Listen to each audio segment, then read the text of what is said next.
All right, so what's the one thing you hate about houses? Honestly, the unpredictable nature of houses when you're dealing with different seasons. We've got 4 different seasons in Canada. One thing I hate about houses is bugs. I really hate when bugs come in and out. Like, I hate it. It's so annoying. It's like, how do they get in? So I got something really special to show you today. It's actually called a passive house. And if you don't know what a passive house is, just think of a giant cooler, right? And it has one point of entry, one point of exit for air. Okay. And it passes through this giant HEPA filter, so it constantly pumps in fresh air, exchanges old moisture and old stale air, and it goes out. So there's always a constant airflow in and out the house inside a very strongly sealed house. Right. Not only is the house itself just beautiful, there's a lot of things, when you look past all of the beauty of it, you'll see a lot of things that you don't normally see in normal houses, and that's why we had to do a video about this, explaining the concept. And you know nothing about it yet, right? Nothing at all. Okay, let's go inside.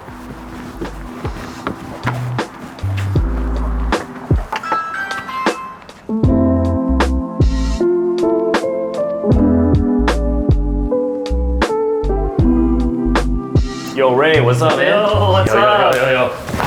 Thanks for coming. Thanks for coming. See you, Ray. Hey. All right, so I told Michael a bit of the history or what a passive house is, and Yep. the simplest explanation of my experience is it's like a giant cooler with one point of entry for air and one point of entry for Yeah, like, so you can think Exit. of this house as like a Yeti cooler, right? And the premise is, you know, when you have a lot of cracks and seams in your house, and that's very conventional with today's construction, you literally have like your energy, your heating and cooling leaking out your house. So that's money leaving your house, so to speak. So what we try to do is make it tight as possible, but you know, if it's as tight as possible, obviously you have to ventilate, right? So you have to ventilate it right. And so passive houses have 24/7 ventilation, and what you get is constant fresh air. Most of the houses today, you know, they don't have constant fresh air. The only way to get it is to open a window or a door. That's not always feasible in the winter, you know, seasons or the really hot summer. So yeah, always fresh air coming in, and it's a balanced system because it's also exhausting air at the same time from your bathrooms, from your kitchen. So odors, moisture never lingers. right. Because like a typical house would have a furnace, and that furnace is just using the air that's already inside your house, just recycling it, heating and cooling it. It's not like it's pulling fresh air from outside. Correct. So it's a misconception. Like before, like building, I always thought, yeah, my air conditioner is blowing air, my heater is blowing air. Right. That air must be fresh, but it's not. It's just taking the air that's already Cold air inside your return, house yeah. and from your returns Yeah. and applying that type of heating or cooling to it. That's right. So the only way you're getting fresh air is traditionally from opening windows or from the seams and cracks through your walls, right? Right. And that air is probably not healthy because it's either close to the ground, coming in through where your foundation meets your wall, Right. and that's where bugs, allergens, pollutants come in, right? Right. In this house, we've taped all the seams. So the seam from the foundation to the walls, as well as all the plywood sheathing, every seam is taped. So you don't get air infiltrating the house. And what we do is we test it. So before drywall, we actually bring in what we call a blower door, and we pressurize the whole house like a balloon. Right. And to measure how much air is actually leaking out of the house. And what did you get from the rating? For this house, it was 0.8. And most houses are? 3.0. And how long would something like that last for, based on like you know, longevity? For perpetuity of the house. Really? That's why we call it passive house. Is you do these things once and they work passively forever. As long as you don't drill a hole in your outside walls or something, right? Right. Then it won't pass the vapor barrier, or not even the vapor. it's So, like I mean, there are different principles in passive house. So one is we put the insulation on the outside.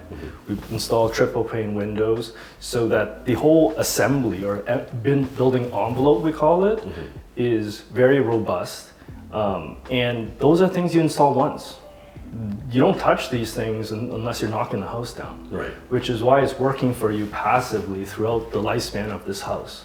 The finishes we can change, but you know, we don't touch the bones in the structure, right? Right. So as long as you don't open a window or door, Yeah. then it's sealed. And over time, when you do close it, the heat exchangers will, or the energy recovery ventilation thing, will actually recycle the air and bring in fresh air all the time, exhaust the stale air. Right. So If the best metaphor I've heard someone explain it to me is, our bodies, right?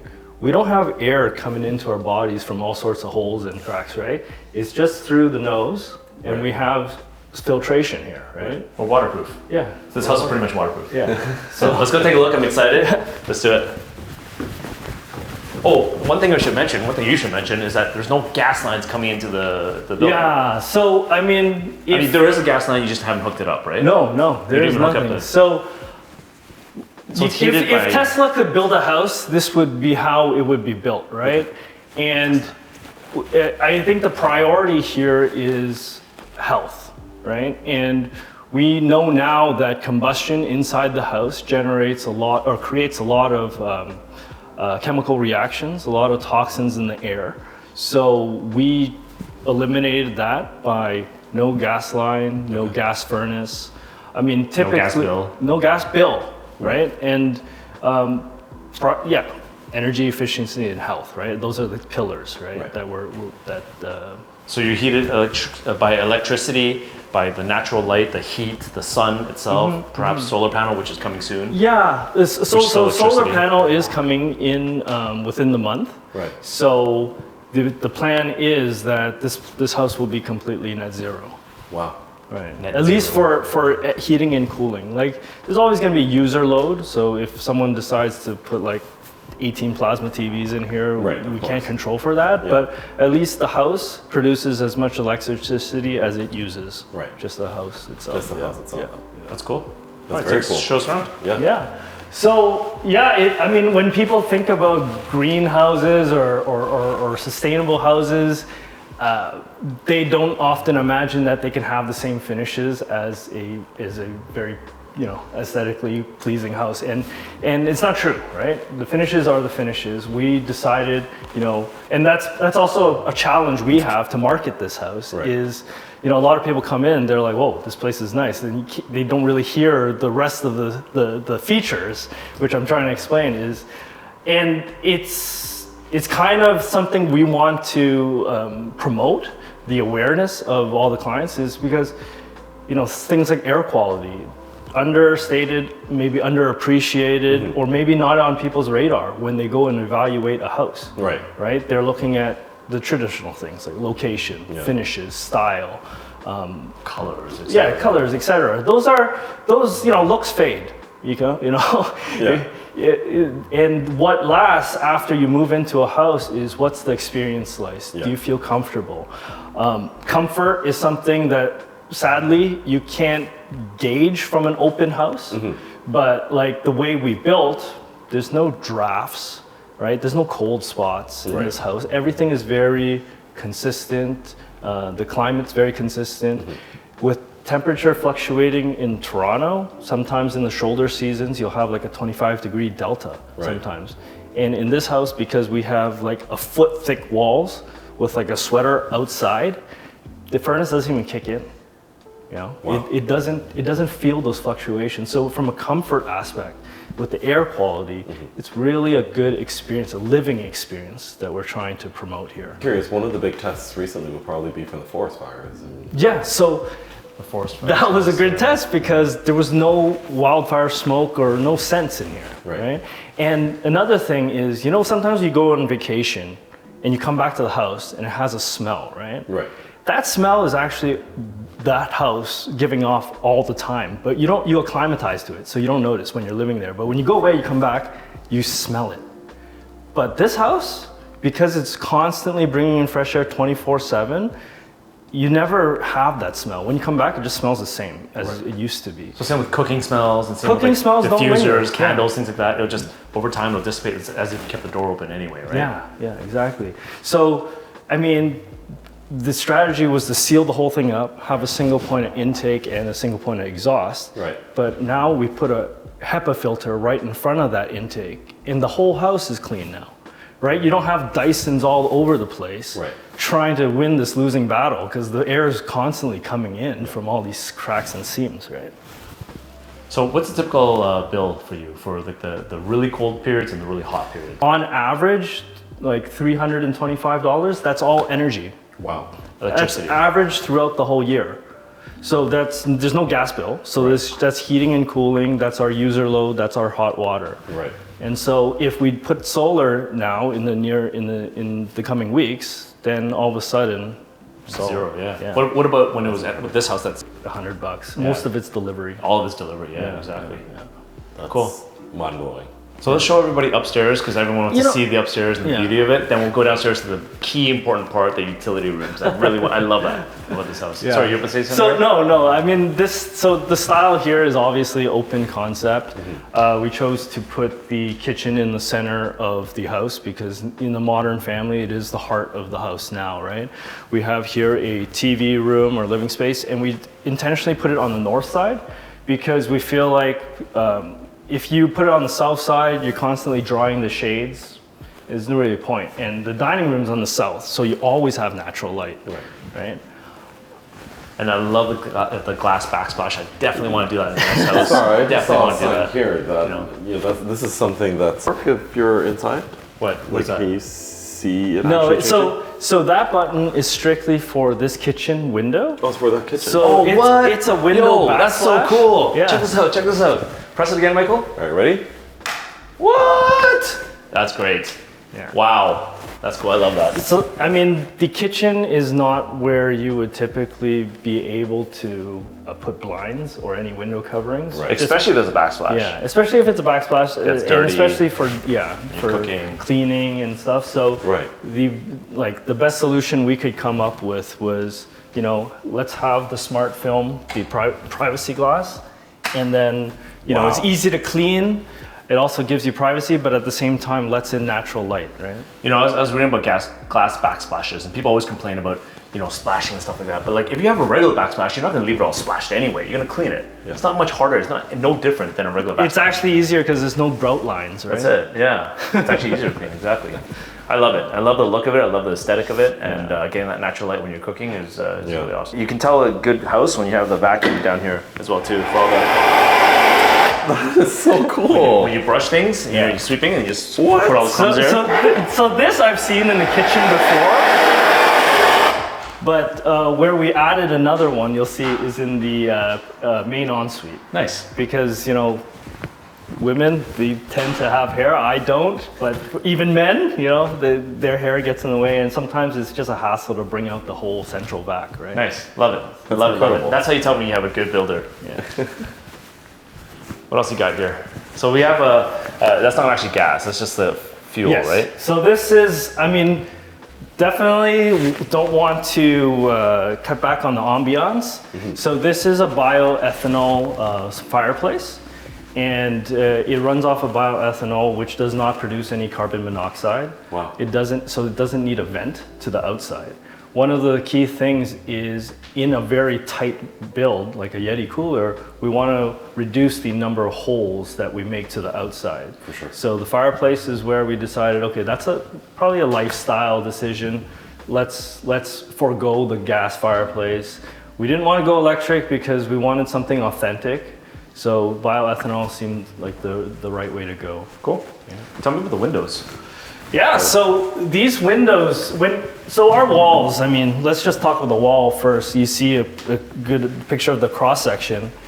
It's about a foot thick, right?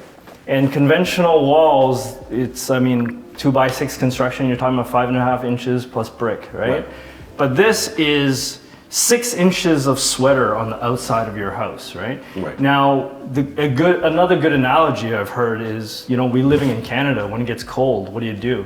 Do you eat your down and stuff your ribs with it? No, you put layers on. You put layers on the outside, right? Yeah. So why is conventional construction stuck like insulating the studs where it's all broken up? Right? Yeah. You're never comfortable that. That's right, because you have insulation, then you have the stud which transfers heat and cold, Yes. and then you have more insulation as well too. Whereas on the outside, you can cool the whole thing or insulate the whole thing. So think about it, like you're chilling on the couch, you got a throw, but this throw has all these holes and stuff and seams in it. How Right. can that be comfortable, right? Right.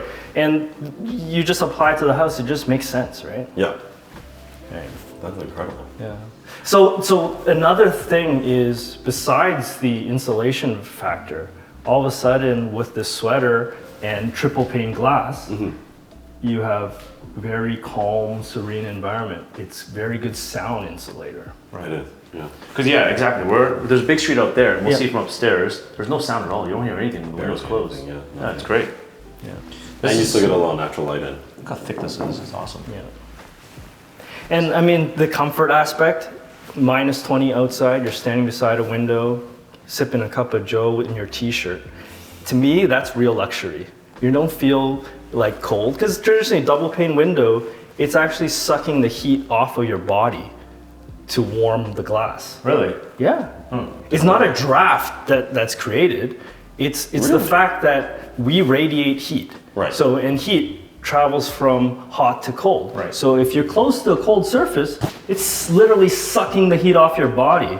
How does that feel comfortable? Yeah. Right? So what R value you got for these guys? So these are so for windows go with a U factor. So these are 0.08. Okay. Yeah, like at least 3 times better than a double pane glass. Okay. Well, so what's the R value for the house, for the roof, So for the walls, so the windows? walls are R38. Okay. R38, and I think typical house conventional is like R in the teens. Yeah. Yeah. And the roof? The roof is R60. Nice. Yeah. Now, out of curiosity, between double glaze and triple glaze, there's also argon filled.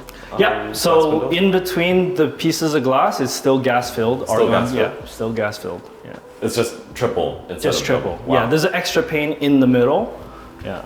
And I mean, it's kind of trippy because when you first look at your reflection at night, you see like a few more of you, and you're like, oh. Yeah. Wow. Cool. Yeah, you did everything with the built-in speakers and the ARIA vents and things like that. So, oh, cool. I like this thing too. Yeah, so I mean, this smart home controller is lightweight. You know, my pet peeve is to go into some of those older homes and you see that intercom that's just there forever and no one uses it, right? But it's like a fixture. You can't get rid of it because it's in every room and there's one big one in the kitchen.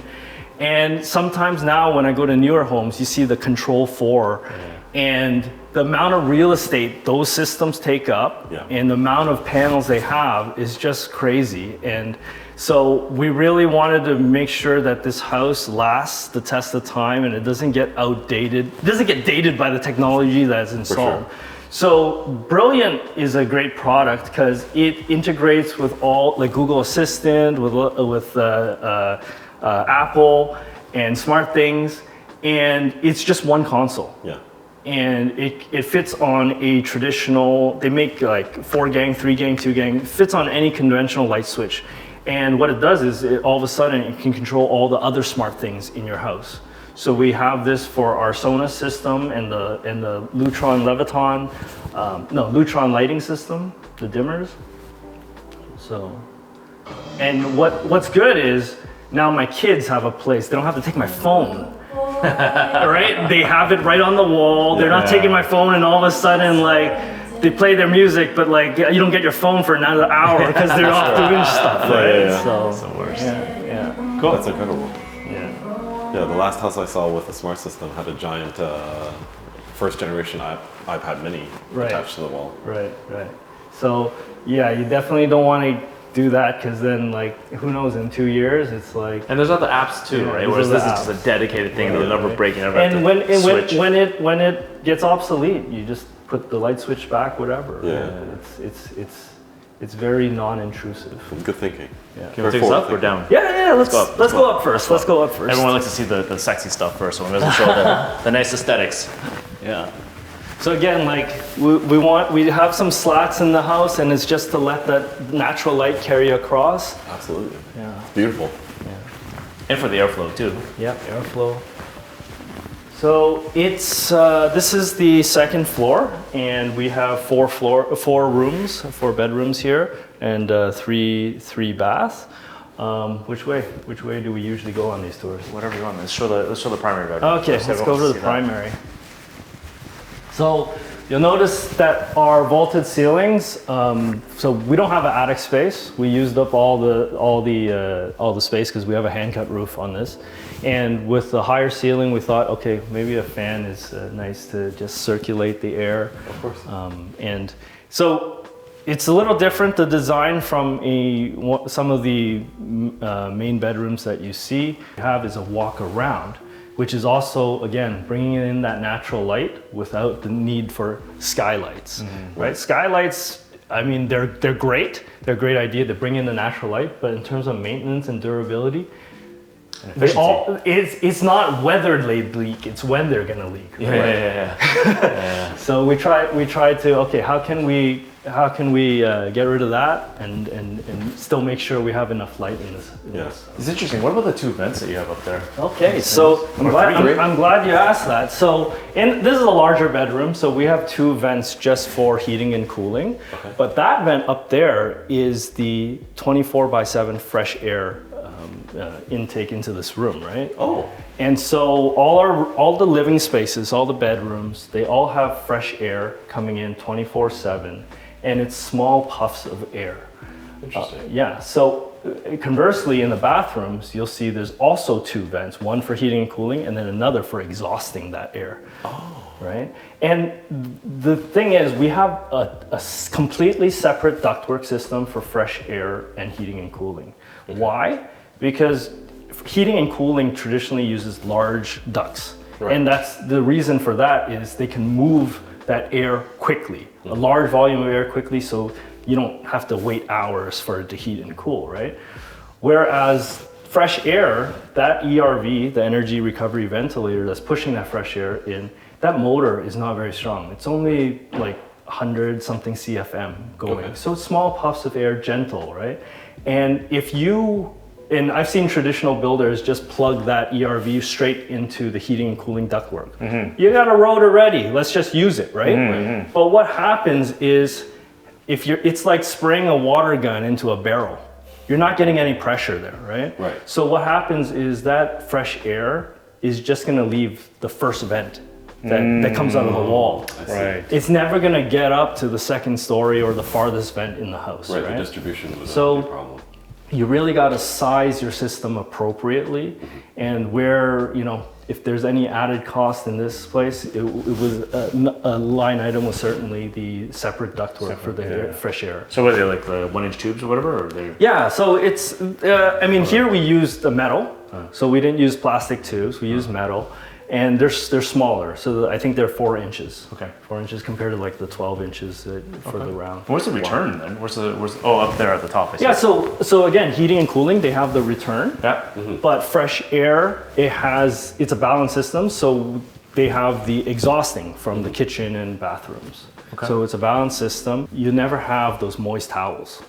It's always running, right? Right. So even though you don't feel it when you like, habit-wise, you want to press a button and hear a fan go and it's going, right? You feel like it's normal. Yeah, but in this house, the machine is in the mechanical room, so there's no noise. That's a boost.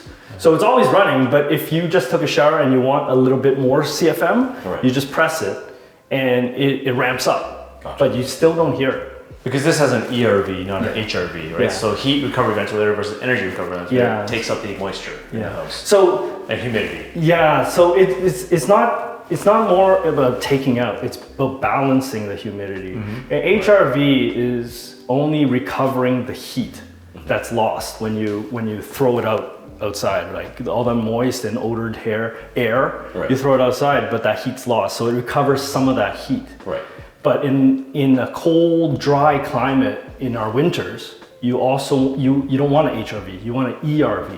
Because not only is it recovering some of the heat that's lost, it recovers some of the moisture that's lost. Right. Right? Because again, it's about comfort here. Right. You want that ERV instead of the HRV. Absolutely. Yeah. Cool. So yeah, some of the features here I mentioned is the vac pan under the vanity. Oh, yeah, nice. You got the back in there. Cool. You got the dual vanity, soaker tub, dual shower head. Curbless shower is nice. Nice feature too. Yeah. And in-floor heating, curbless shower. Wait, how's the heating work? Is it electric or water? This is electric. Through water? No. So through electric coils. Okay. Yeah. Okay. Water. So this house, a lot of people come into the house and ask, like the floors feel warm. Do you have in-floor heating like in the other spaces? And we said no. That was a very conscious decision at the beginning of the build because radiant heating from the floor, Right. it's a very slow reacting system. Right. So it takes time to come up, but once it comes up, it takes a long time to come down too. Right. So the risk is you're gonna overshoot your temperature, and in a heavily insulated house, all of a sudden it's gonna get too hot, right? I mean, yeah, we haven't noticed any disadvantage to just using the forced air. Okay. Yeah. All right. Well, let's take a look at the other room, particularly near that big street, because I want to hear the sound. Yep. And show Michael that sound, what it sounds like when a bus passes by. You can't hear it. It's crazy. Like it's so silent in here. It kind of feels like you're being pressed in. Yeah. What do you mean? Let's wait for a green light. It's like the silence is. Oh, I like it. I like it. Actually, I know, Andrew, you don't like the sound, right? We have noise canceling. Yeah, but it should be a choice, right? I like it. I personally should like be. it. It should be a choice because some people like it. Good. Open the window. Just look at the thickness of that. That's a big window. giant truck. So this is very different from the traditional yeah. window. Oh my god. This is a European tilt and turn. So again, it's not to say that you don't have to open the windows, Right. but you have the choice. Right. And if you do want a little ventilation, it lets you tilt it, Absolutely. and you can just get a little bit.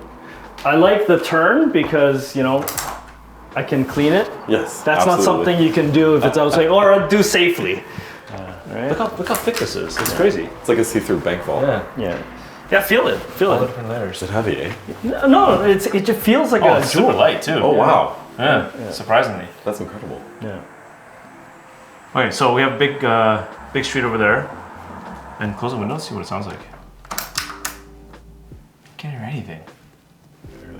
Well, it's nobody passing by now, but when they do pass by, I mean, the thing is, it's not just the window. It's the because if you had the triple pane window, here's a car passing. Yeah. Can't hear it. It's crazy. it's like looking at a still movie. But the thing is, if you don't pair the triple pane window with the super insulated wall, you don't get the effect. Right. Or with the air sealing, because sound travels through air. So if you didn't tape up all the seams, we didn't put the insulation into the windows. This is the cumulative effect you're experiencing right Absolutely. But most importantly, no bugs. now. Yeah, I mean, yeah, that's it. Only, and so that's why I get really upset when my kids just leave the door open. It's like, well, there's bugs now. Yeah, you do all this work to make it all nice and tight, right? And then just open the door. And then the first ones to complain about it. There's a bug. There's a bug. There's the two vents that you're talking about. Yeah, that's awesome. Two vents. Cool. And so, like, again, with the dual ductwork, you get to choose where to put the fresh air. With a single ductwork for heating and cooling, you don't get to choose where you throw the fresh air. You'd be throwing the fresh air into the bathroom, right, where you would need exhausting, and then you just have to follow whatever the ductwork was for heating and Oh cooling. yeah, so bathrooms don't have exhaust fans, right? So they Or they do. They They have to have they by don't code, have right? No, they don't have to have. If you have an ERV, you don't have. And they're placed in the washroom. I don't have bathroom fans. Okay. Because they know, the inspector's been in here and they know, okay, you have an exhaust right there and it runs 24/7. You're good to go. So it just takes the moisture throughout the whole house and distributes it and then No. Oh, how does it So work? it doesn't distribute. So that exhaust line is one way straight to the ERV in the mechanical room. It's not distributing That's awesome.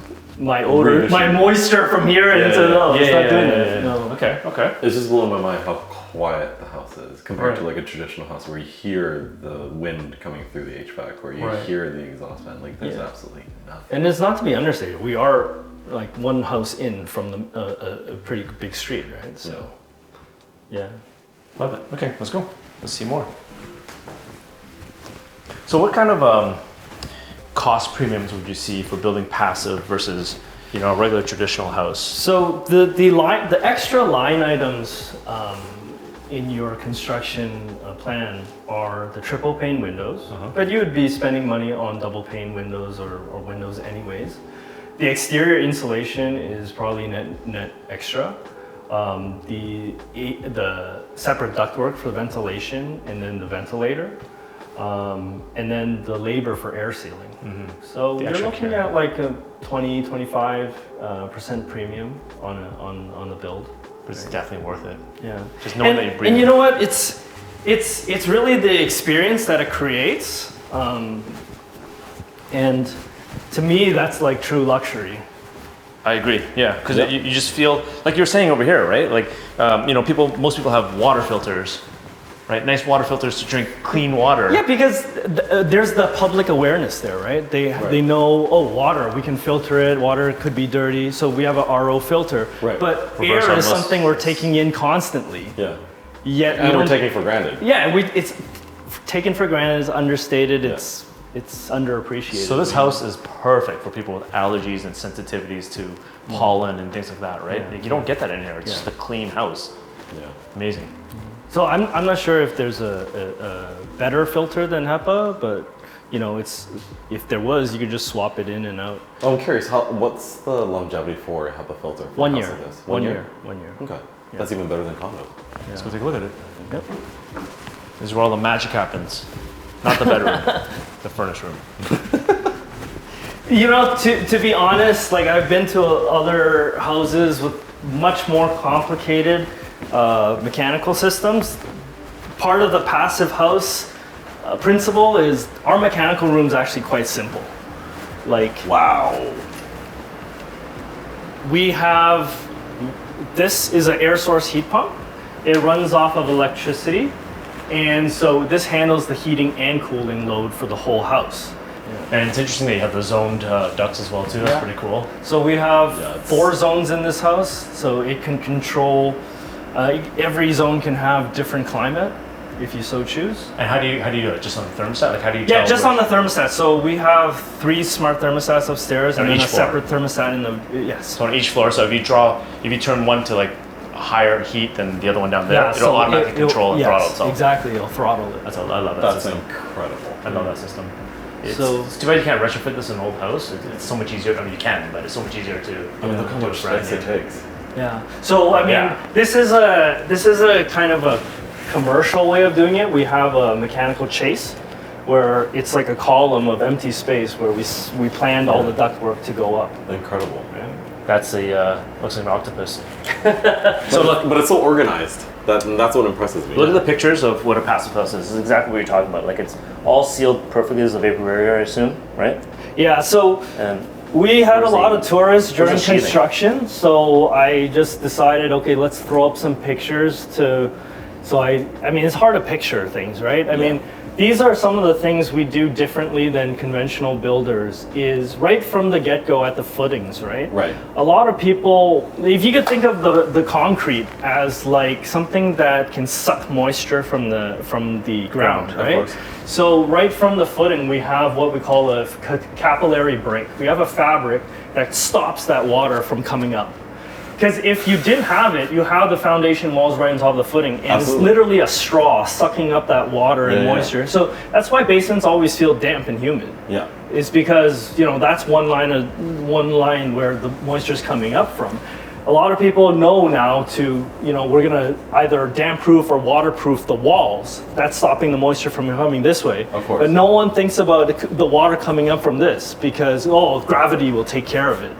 But it's not like that. You know from watching plants, or that celery stick science experiment we do in elementary school. There's food something dye. called capillary action. So we put the layer of blue skin for waterproofing, then we put a dimple mat to break that hydrostatic pressure. But then on top of it, we put 6 inches of rock wool. So rock wool is moisture. Doesn't care about moisture. It's rocks basically, right? Sorry, so this is the exterior? That's the exterior. Because this is a garage. Oh, So okay. garage, we already delineated. That's going to be exterior space. Right. So it's not conditioned. It's not whatever. We just have plain walls. But then, so continuity is key. We have the insulation come around, and then this is where the concrete guys got really confused. They're like, "What do you mean this garage wall doesn't attach to your main house wall? Right. Did your engineer approve it?" "Yeah, my engineer cleared it." And they were like, "Okay, I'm not going to ask any more questions. Right. This is weird." But that's to let our insulation go through and around, Of so course. we maintain that continuity. Yeah. If you didn't have that, you'd have a big thermal bridge, we call it, where the heat just races out. And everything that you've done so far would be kind of Yeah, that's actually negated anyway. at that Yeah, section. exactly. So this is another detail no one does, is putting the insulation under the slab. So Under the slab? Under the slab. So if we've insulated the walls, then all of a sudden this part becomes the biggest thermal break, right? Or thermal bridge. So we actually put the insulation underneath the slab and we turn it up. We turn it up the height of the slab. So the slab's 4 inches, we turn it up. Wow. Yeah, then you pour the Otherwise, concrete. again, then your slab is touching the wall, and then again your thermal bridge. So you've insulated it with rock wool, not spray foam, right? No spray foam at all. And what were the panels? You didn't use the panels or anything, right? For No. sheathing? No? No. Okay, but you just well taped up, as you can So see here. what you'll see here on the walls is we have 6 inches of wood fiber. Wood fiber. So that's literally carbon sink material. Cool, that's a blower door test. Yeah, that's the lower door test. And Ken, you were saying just now, this membrane looks different from a traditional plastic poly. Yeah. But it is a vapor barrier, but it's a smart vapor barrier. So traditional plastic vapor barrier just doesn't let moisture vapor in air form go through your walls. It's a barrier completely, right? Now, it made sense for many years in our climate to have that plastic poly because, what it's doing is in the cold winters, because we're a predominantly cold environment, you heat the inside of your house. So that air inside becomes warm and moist. Right. And it's going to travel through your drywall and it's going to go through your wall. So you want that barrier there so that moist, humid air doesn't get into your wood structure and condensate. Think of a cold glass of beer on a hot summer day. Yeah. You don't want that happening inside your wall. For sure. But climate change, whatever, our summers here are hot, right? Of course. And so now you have the reverse reaction where inside is cool and outside is warm and moist. So where do you think the condensation's happening? The inside, yeah. Inside. It's not coming in inside, but it's on the back of that plastic. Yeah. It's condensating. And so when you've done renovations, Ken, when you take the drywall down, that fiberglass is black. pretty nasty, right? It's gross. And it's fine and dandy if they detail that film perfectly and tape it and make sure there's no seams that are untaped and not. But I've never seen it done like that. Right. There's always holes somewhere or rips, and those mold spores are coming into your house. For sure. No problem. So how this differs is depending on the hydro or the pressure. So of the moisture pressure, it will actually open up cool. and let the moisture come in. And then because you have ventilation, it'll take care of it. Right. So the most important thing for durability is the walls need a capability to dry. It's not that you can be waterproof. No one can guarantee 100% waterproof. And if you do that, it's like really labor intensive.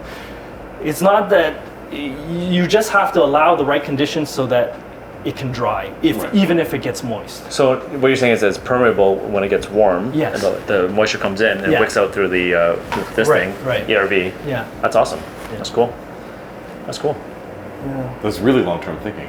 So, in a house in this class, we were thinking, if it's all electric, we still want peace of mind, right? You're not paying time of use. Yeah. I mean, these things really address a number of problems.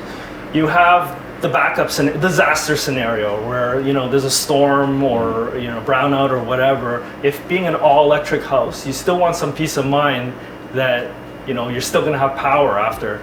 Whereas normal houses, they have gas lines that might be able to do some things, right? Yeah. So these batteries kind of store all the energy during Low use. Yeah, low use, right? So you can configure it with the Tesla app to how much percentage you want to leave in the battery.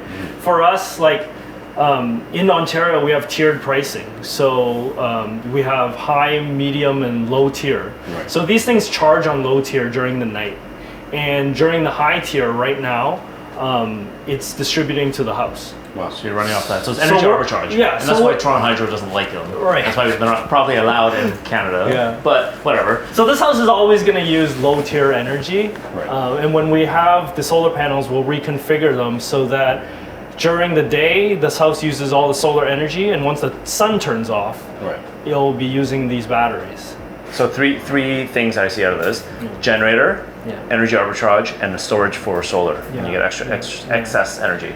There was a thought to put in a gas generator, but since the house was all electric, it was like, hey, I'm gonna pay the extra distribution charge just to keep a gas line here to feed that generator. And then, I don't know if you guys have that experience with generators, but you know, sometimes when you need it, it doesn't work because you forgot to go maintain it. Right. You forgot to go prime the motor or fill the gas or whatever, right? Yeah. Oh, can you show us what happens, how fast it kicks in? Yeah. So That was cool. Definitely. So, just to let you know, this mechanical room we deemed as one of the emergency circuits. So in case of a outage, these lights, this water tank, the ERV, it's all within those emergency circuit loads. So to use a generator. So if you want to check, I mean, the basement suite over there is not on the emergency load. Right. So when I turn off the service panel, So show him like Yeah. turning it off and on. I guess you can see what I'm talking about. yeah, so So like yeah. when he turns off the main line, that's it. I don't know if you saw it flicker or not. Yeah. And then now, so the lights are out there. And that I mean, that's how fast it kicks in. So right now, all the lights you see on, because the main power shut off, this is running off these backup batteries as a generator. When you flip it back on, yeah, that's cool. Yeah, most of the time I an don't instant. even know there's an outage until the app tells me we're running on batteries. It was a millisecond that it switched over to backup. Yeah. That's really cool. Yeah, and you're right. It's so simple. This mechanical stuff here. It's not. Yeah, not much to it. there's not much. I mean, I have an extra water tank because we wanted the basement apartment to be completely isolated with the equipment. So we have a water tank here. It has its own HVAC system, but it's in there, so we don't have cross ductwork. Wow. This tank is also air source heat pump. It runs the same technology as that air handler over there. It heats the water with the latent heat in the room. So hold on, that basement suite, it does pass through the same ERV though, no? No, it has its own ERV Really? and its own air handler. How much you spend on this house? Holy. So that's the ERV, by the way, or no, that's the dehumidifier. ERV's up there. Yeah, ERV's up there. So basically, all the air that comes into the house intake passes through that, and behind there is a giant HEPA filter, and then exhausts it all out too. So it circulates through the house and exhausts through that. That's the main point of this passive house concept. Oh, wow. So this is a separate basement suite. Yeah. And I love how you did the window well here, because it gives off so much natural light. It feels like you're outside, really. Like it truly does, because it's so far back, and you don't feel like you're in a damp, cold basement. I mean, it's cold because you pump the air conditioning, but you know. Is there radiant heat in here? Nope, or no? nope, Right, it's not all this. insulated So we slab, have- so it's based on the. Yeah. Cool. So they have its own separate entrance. So 2 separate entrances for this suite. It's not just the window well. I think we could have got away with just the window well and the door, but we have a side entrance and a back entrance. Where's the furnace for this one? So it is on top of the washroom, and you can get through it through the closet. Yeah. So That's cool. cool. I mean, it gives people options. You know, your multi-generational living income suite. You can create your own office space down here. You know, gym. But you know, yeah, this one. Oh, sorry. Very nice. Yep. And then the garage. My mind is blown. Yeah. I come from a 120-year-old townhouse with all the leaks. So you have ductwork under the stairs. That's Yeah. interesting. Just to feed this room Just here? to feed the Just a nice place to hide it, right? Yeah, yeah. That's cool. And that's just like storage. Yeah, It's it's a just crawl space, storage. Yeah.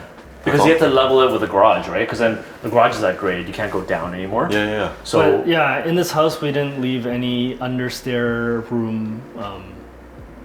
We can access all of them. Yeah, I mean, usually space like that would just be sealed off Yeah. with like a Right. concrete wall, but like Right. there's just no wasted space. So essentially that was done so that you have a platform when you exit the garage. That's right. Yeah, and if you're going for walks, stroller space, just throw your strollers Yep. here. It's perfect. Yeah. Okay, so I mean, another thing is this garage has 2 EV chargers. Most houses, if they have one, it's just one, right? We have one on each side. Separate circuits. Yeah, separate circuits, separate breakers, and then we have the hot and cold water for, if you want to wash your car in the winter. Or dog. Yeah.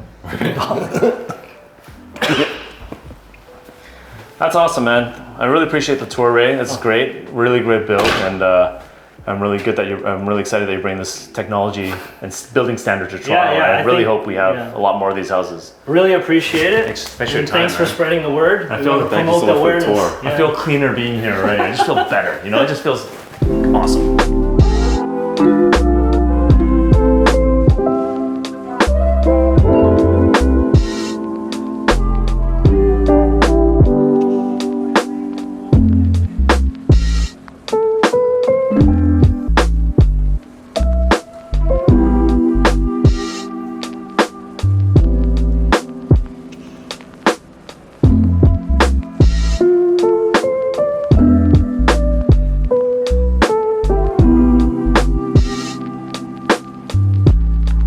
The problem is a lot of people think about just the cosmetic stuff. They don't see what's behind the scenes.